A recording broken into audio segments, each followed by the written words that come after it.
theanxietycenter.com. I have a couple questions. One, how do you contain anxiety that's really, really high? I do a fairly good job when it's mild to moderate to just kind of being patient and ignoring it, so to speak, and just accepting it. But when it gets raging high, I just can't seem to do that. And is it harmful to let yourself cry at that point? Is that going to make it worse, more stressful to do that? Or there's a balance. I'll just address the first part of your question. When our stress is elevated, even say high to very high hyperstimulation, that fear center is really going because, again, Right. Stress increases the activity in the fear center of the brain. So it is constantly on the lookout for danger, which also then suppresses the rationalization of the brain, making containment difficult. Sometimes when our fear is, really going, the best we can do is just sort of ride it out. Because the good news is that the body does ebb and flow. Fear will go up. And as long as you don't trigger anymore, it'll eventually start to wind down and place us more in control. So in those really high episodes, the best thing you can do is just, passively accept and just wait for those hormones to dip down a little bit to where you have more control. But in those moments where you feel like you're really out of control, well, your body will change. Things will come down. If you notice, even during your struggle with anxiety, there probably has been times where, it's stronger and then weaker, And that's the good. Yeah. And so we just want to wait. It builds. Frequently, it just builds and builds and builds. It starts out very slight, and then it grows and grows and grows and grows. And when it gets to that high point, that's when I really have a hard time. Yeah. I mean, I start moaning, my legs start shaking. I just cannot contain it. And I know that yelling and screaming and getting angry is not going to help any. Right. But sometimes it seems like I just can't help but do that. And I've found that if I allow myself to cry and kind of fall apart, I frequently will then calm down. Mm-hmm. But I'm thinking that's just creating more fear. So yeah, and that's the next part I was going to say here too is when we're kind of new to anxiety and we don't like the strong feelings, and when they well up, we strongly react to them. We reinforce to the brain that this is bad. Mm-hmm. And so then whenever those strong feelings come up, then the brain's going to trigger and say, whoa, this is dangerous. This is really bad. And of course, we just start that whole cycle again. So what we want to do is we want to recognize that those strong feelings of anxiety aren't dangerous and they aren't bad. They're just a consequence of hyperstimulation and how homeostasis has dysregulated the body at that time. So when they well up, say, okay, these my body's, change directions here for a minute. And a lot of times you do it with our thoughts, but a lot of times hyperstimulation will have the body do it by itself so we can feel it welling up and it feels like it's out of our control. The best we can do is, okay, my body's just, mismanaged itself at the moment. I'm going to have this strong wave. I'm just going to ride it out, but I'm not going to react to it. And I'm going to teach myself I don't have to be afraid of these strong feelings. Yes, they're not pleasant, but they're not dangerous, and I don't have to react to them. To put this into perspective, there's a lot of people who go to great lengths to get these strong feelings of anxiety because they do it out of pleasure. Thrill seekers, they love the strong feelings. Well, we've become afraid of them because we've misinterpreted them as being bad. So this is where we have to change our messaging to say, okay, these aren't bad, they're just strong.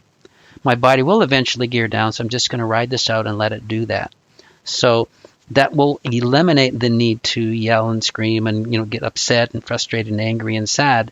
When we just recognize what the body's doing, we don't have to react to them with fear. That would be the first thing I'd suggest. Regarding crying can be helpful to relieve stress, but then when we do that in response to the strong feeling of anxiety, again, we just reinforce that these are bad. It's not the message we want to say to ourselves anymore. We want to say, okay, these are strong feelings. My body's mismanaged itself. Fair enough, I don't like them, but they'll fade away. And as we keep doing that, we remove the fear associated with those strong feelings. Then we can get to a place where, my body's just kicked up itself, for a moment here, I'll just let this ride out and I'll be good again. Then we let it die down. Hyperstimulation classically causes the body to mismanage the homeostatic process. We've coined a phrase for that to make it simple. It's homeostatic dysregulation. And if you remember from some of the symptoms we've been writing about, which we're going to be spending more time on in the very near future, when homeostasis is when the body manages the systems all by itself to keep us in kind of a normal balance despite the ever-changing conditions.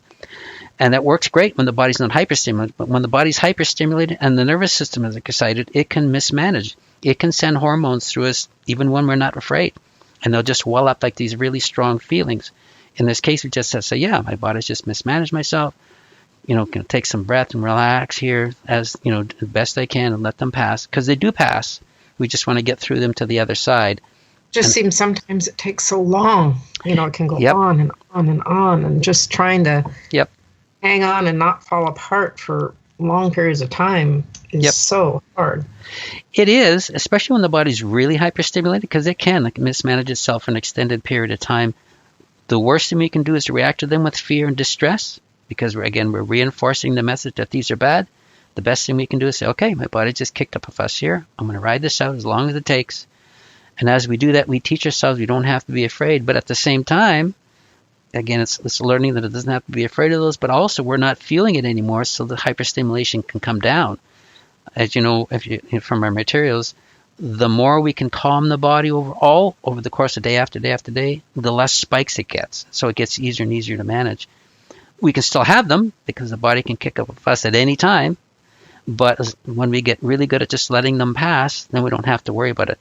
A lot of us get stuck and struggle with anxiety disorder when we start to react to the feelings. Oh my gosh, this is terrible. Oh my gosh, I hope it doesn't happen again. We just, again, reinforce the message that these are bad, but we have to change that again. All right, body's kicked up a fuss. I'm good here. I'm just going to ride this out the best I can. It takes practice, absolutely. Especially when you're just beginning at this, you bet. But that's how we get through this. We teach ourselves we don't have to be afraid of these strong feelings, and we eliminate them by eliminating hyperstimulation. Okay. So what do I do with myself physically during those times when it's really, really high? Yep. I try to do the breathing, which sometimes is almost impossible. Mm-hmm. What do I do during that time? A lot of people find just pacing helps. Just get up and pace. And why it helps is because, first off, we're moving the body and we're changing oxygen flow. When those feelings well up, a lot of times we'll go into a shallow, rapid breathing pattern, which actually makes things feel worse. So, and again, I don't recommend deep breathing because deep breathing can trigger panic attacks, but just moderating, slowing our breathing down deliberately, breathing quieter. And when we get up and walk or pace, that body will do that naturally. So we're burning off excess stress hormones. We're changing how the oxygen is managed in the body, and that helps to kick it out of that high place. Now, if the body's really hyperstimulated, like if you scored in the extreme, 80 to 100 degree range in hyperstimulation, you can have a lot of these episodes for a while until the body gears down overall. But thankfully, the body does move away from that. We get them less and less and less intense over the course of time, and they're easier to manage. So in the short term, sometimes it's just hang on and do whatever you can to distract yourself and let those strong feelings play out, because, again, the good news is the body does ebb down at a certain time. And we do feel better again, so we just want to get through that episode. Okay, it just sometimes is so hard. I do a lot of walking, like you said, pacing around the house when it gets bad. Yep. I'll go for 15 or 20 minutes, and sometimes it helps, sometimes it doesn't. It's just so inconsistent into whether it will help or not. Yep. I just want to hang on one second. Yeah, just wanted to say too, one of the reasons they sustain is when we've initially become afraid of them, then we're kind of symbolically holding our breath until they go. It's like, oh man, I can't take this anymore. This is just really, man, this is awful. I can't. And when we do that, we keep reinforcing that this is bad and dangerous. Well, that's going to keep triggering them. Once we get to the place where we say, okay, this is strong, oh well, whatever, the body will shut them off a lot faster than if we keep fueling them. So a lot of times the length of time that we struggle is because of what we're saying to ourselves about them. Okay. Yeah. Saying that they're horrible and I can't stand it, and Yep. I want it to go away now. Yep, absolutely. Yeah. We have to keep in mind too that sports figures who are training in high intensity, they usually have these strong feelings prior to a game or a contest. And in fact, they try to weld them up because it gives them an edge. We've learned that we don't like them because we think they're bad and come out of the blue, but they want them. So it comes down to perspective, right? Okay. Yeah. And the calming phrases that you've got listed, does that really help any? I do that. I'll say it over and over and over and over and over again, but it doesn't seem like it does anything at all. Yeah. I'll just comment on that too. If we just think they're going to help by the phrase themselves or not, because we're not really believing what we're saying. Okay. Because, our past experience is that I can say anything I want, but my body's riling up and I hate this and I hate this and I hate this. So our mental impression is that these are really bad and we're trying to say statements that really aren't lining up with our reality. So there's really no meaning there. But as you start to change your messaging about these strong episodes, that, okay, they're not dangerous. Yeah, we can have episodes where the body spiked itself. Oh, well, they will pass in time. My job is just to get through this strong peak. Then when we start to use those calming statements, they do work because we know they're going to work, because that's what we believe, and that's what our experiences become. Like when you look at people who struggle with anxiety disorder and don't have their information or help right at the beginning, we assign all these very powerful messages to these feelings. So we've made them out to be really bad. But as we learn what they are, and that they're just really how the body is responding to elevated stress, then we can change the messaging. And again, over the course of time, those calming statements become more meaningful, because that then becomes our experience. Instead of the pacing and nothing's happening, I can't take this, I need to explode, I'm going to punch something or whatever. It's like, okay, I just have to ride this through. And as we ride it through, we get a new experience that says, hey, wait a minute, I can do this. Oh, wait a minute, these calming statements can help, so I'm going to use them more. So we have a whole change of perspective from where we start to where we end up. So should I keep using them anyway? And eventually they'll help, or? Well, probably the first step for you would be to just allow those strong feelings to occur, recognizing they're not bad. They're just the strong feelings of hyperstimulation and what the body's doing in response. They will pass. They always pass in time. And our job is just sort of ride out those strong waves and let them pass, and just calm ourselves down after and reassure ourselves. And as you get more comfortable doing that, then those statements will have more meaning for you. Because sometimes in the night, I often wake up early in the morning and I'll feel the anxiety starting, just very, very slight, and then it builds up. Mm-hmm. And I will start saying calming phrases, and I could lie there for 2 or 3 hours saying the phrases over and over and over again. And sometimes it will kind of keep it tamped down. It doesn't get higher. Mm-hmm. But other times it does. I mean, is it useful to keep saying those phrases hours on end? Or is that just defeating the purpose because I'm seeing it's not doing anything? Yeah. And that's the problem with the time of day, too. You say in the morning, because there's another factor here. When we sleep, the body does drop its stress hormone levels to lowest part of the day. And for example, when we go to sleep, say 9 o'clock at night, the body drops to a low level. And then as we go through our different sleep cycles during the night, the body's stress hormone levels rise. So if you've had, 3 or 4 or 5 hours of sleep in, and you wake up and your body feels stimulated and ready to go, well, that's the time of day when it starts to spike stress hormone levels. So laying there and saying, okay, I'm going to calm down, well, your body's sort of going in the other direction. It wants to get up and get going. So that's going to be a bit of a push-pull. So what some people find helpful is, rather than just laying there trying to calm themselves, they'll get up and, do something. Because when we get up, we start using up those hormones, and it's easier to contain ourselves. Now, other people are, depending on where they are in the recovery work they're doing, if they can manually calm their body down after the stress hormones have ramped up over the night, then they can calm themselves down to a point where they might be able to go back to sleep or rest again. But that usually occurs towards, the mid to end of recovery, when the body is more manageable. Because again, when our stress is really elevated, when we first come for help, hyperstimulation is high, cortisol levels flatline. It's like, instead of having their natural spike in the morning and dip down and then a natural curve toward the bottom at night, it just goes up in the morning and stays there. And sometimes research has shown too that even at night, instead of them flatlining, they actually elevate. So it's hard to get to sleep. So it depends where you are and how you're calming your body down. So right now, if you're in the high or very high range of hyperstimulation, those hormone levels are going to be erratic. and they're going to flatline. It's going to be more difficult for you. But as you keep working at resting your body, calming it down over the course of the day, building in rest, those cortisol levels more start to drop to where they closely resemble a normal pattern, which means you'll have an easier time going to sleep. The mornings may still be difficult because cortisol is spiking at that time. But as you keep working at it, then your morning will be calmer and calmer and calmer. Your sleep will extend. And when you get up, you'll have a normal cortisol spike in the morning rather than an abnormal one. So it's the continued work you do now that's going to set you on course for better success down the road. Right now, again, just like as you're getting through those high peaks of anxiety, sometimes the best we can do is just ride them out. Wait for the body to change and gear down. And if you're really having trouble just laying there and you're feeling like really agitated, get up and do something. Walk, or, if you have chores, you can do that. Light chores, do those just to help the body use up those hormones. Even though I'm totally exhausted still from not sleeping? I know. That's the hard part when we get to that wired but tired stage.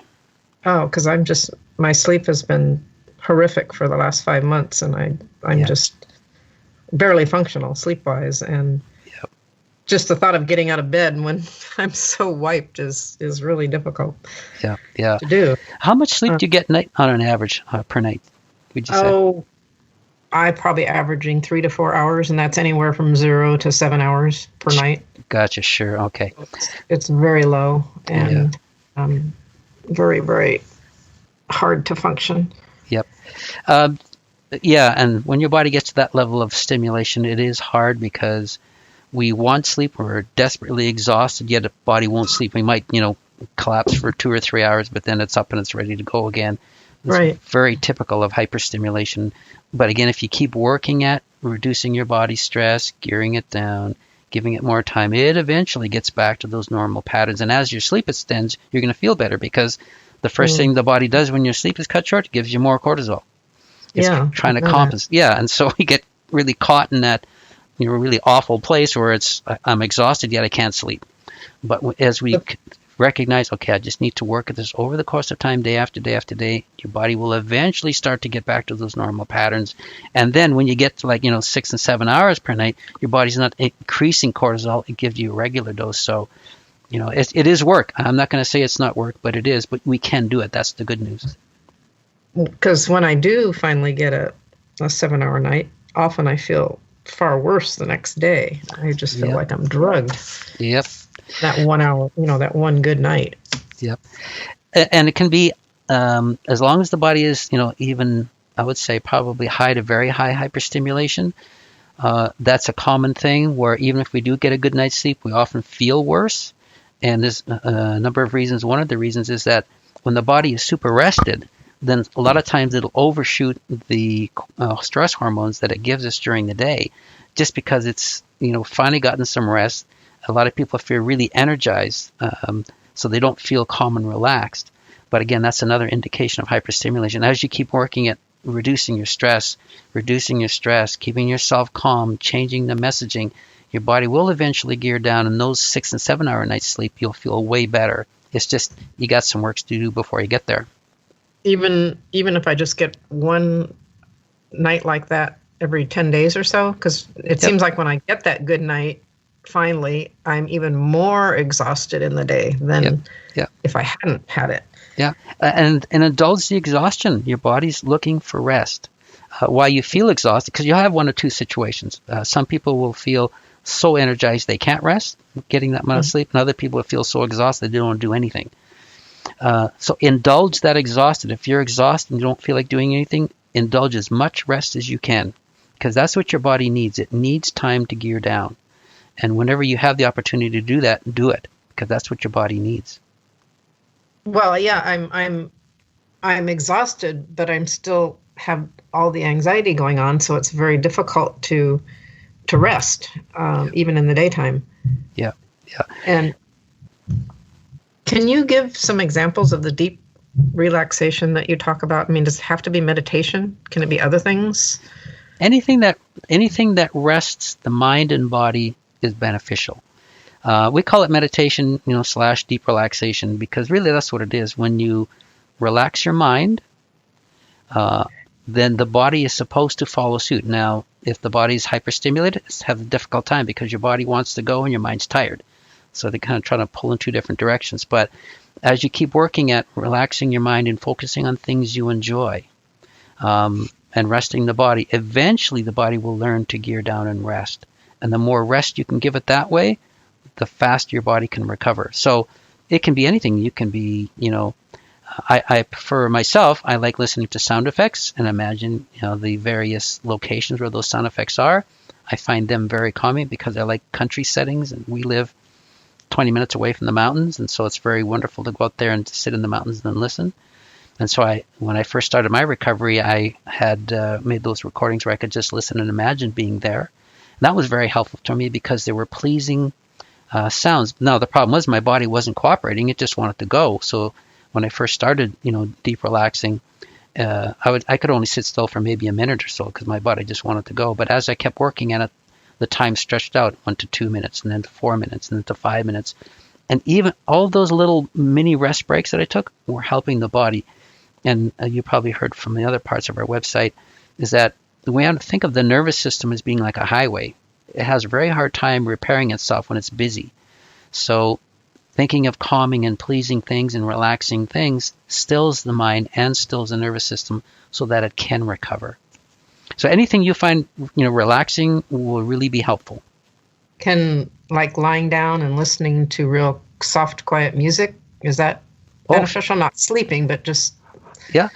Even sleeping's good. Catnapping, I mean, earlier in the days we said you don't want to catnap because you get better rest value from deep relaxation, which is still true. Yeah. But if your body can sleep, by all means sleep, because even sleep helps the body to gear down. It doesn't sleep in the daytime. Sometimes I will lie down and I'll listen to scripture with soft music in the background. Perfect. Is that? Yep. That's good. Absolutely. Okay. Yeah. Anything you find calming and relaxing is going to be helpful.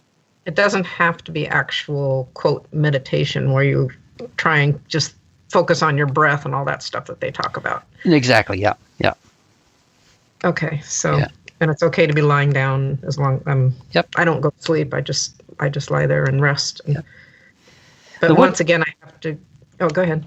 I was just going to say, as your body gears down, you will be able to catnap. And now I just wanted to expand on the catnap notion. Catnaps are great because they can give you sleep you might have missed at night. The only problem with catnaps when the body's hyperstimulated is usually when you wake up, you'll get a boost of hormones because it thinks you slept and it's going to give you a shot. So if you are catnapping and you wake up and you feel really stimulated, well, that's just the body adjusting via stress hormones. You'll get up and burn them off and you'll be fine. So we don't want to distress about that, but that's a common thing until the body settles.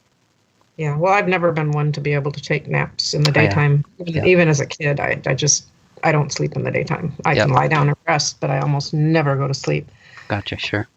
So, because I've been doing, like, either listening to music or I have some Christian meditation apps that I listen to, but that's a combination of, listening to things and then pondering it and listening and that. And so I've been doing probably at least 1 to 2 hours a day of that. So I'm hoping at some point I'm going to see some results from that.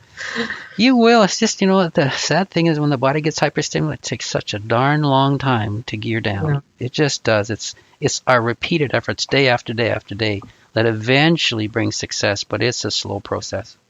Right. Yeah. Okay, well, it's tough, and so no more falling apart, no more crying. Yeah, that's right. Yeah, change that messaging. This isn't harmful. I don't like it. It's strong. Yes, it is, but it's just hormones going through me. My body's kicked up a fuss. I'll ride through it. Yeah. Okay. For me, one of the things that really helps, and I do it almost every night, is getting in our hot tub at night. Mm-hmm. That definitely calms me down a lot. Mm-hmm. And I'm assuming that also helps because of the body temperature drop after you get out. Yeah, as long as the water's not too hot. How hot is too hot? We keep it right about 100. Yeah. 100 is just above.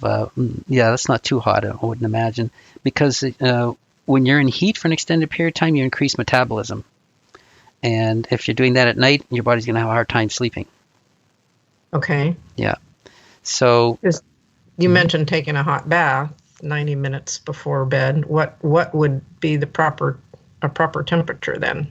Warm bath, so you're not sweating. Right, but Yeah.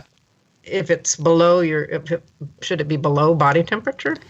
I've never actually looked at the water temperature itself. It's just that when some people have hot tubs that's really hot and you're in there and you're sweating, a lot of people used to do saunas too, where you're just sweating. That can feel good, but the problem is that it increases metabolism. And of course, again, the body needs time to gear down, and increasing that metabolism isn't the right direction yet. Okay. Yeah. Right, Now, so maybe I should lower it a little. Yeah. So we keep it about 100, which when you first get in feels hot, but once you're in for a few minutes, it just feels warm. Yeah. And it feels warm as long as it's above body temperature. But again, finding that balance for you, if you're finding that you're able to sleep, after that, then that's probably okay. If you're finding that you're sweating too much, or if you're out of the hot tub and you're sweating for about 5 or 10 minutes after, it's probably too much.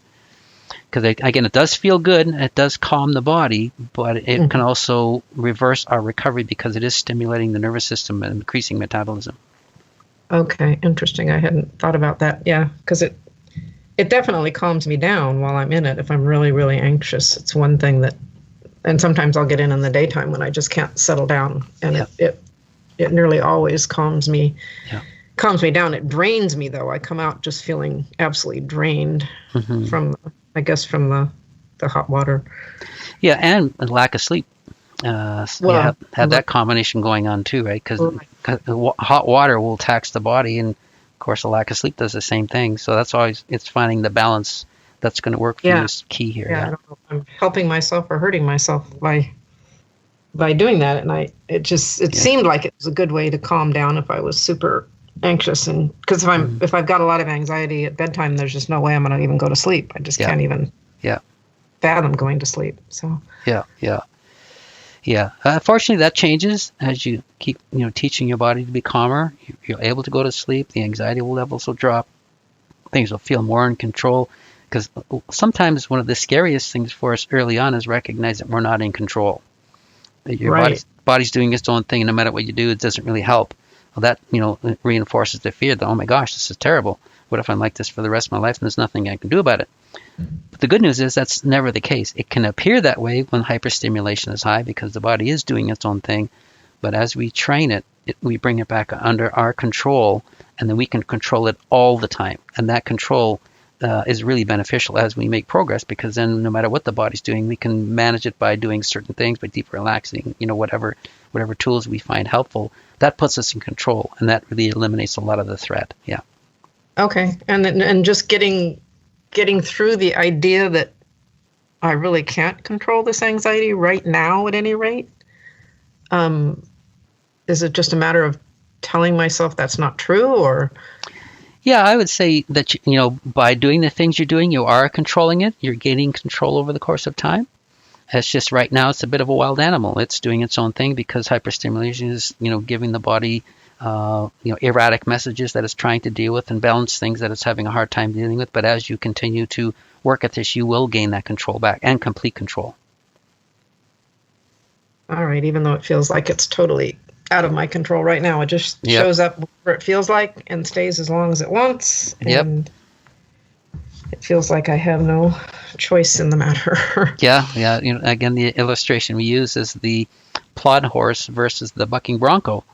When our nervous system is healthy, we have this plod horse as the nervous system. It goes wherever we want it to go. We want to gear it up, it gears up. We want to calm it down, it calms down. But when hyperstimulation starts going and when it starts to elevate, that plod horse becomes a bucking bronco. It's not going to go anywhere we want it to go.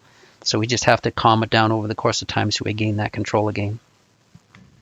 Okay. Yeah. Okay. All right. It's rough.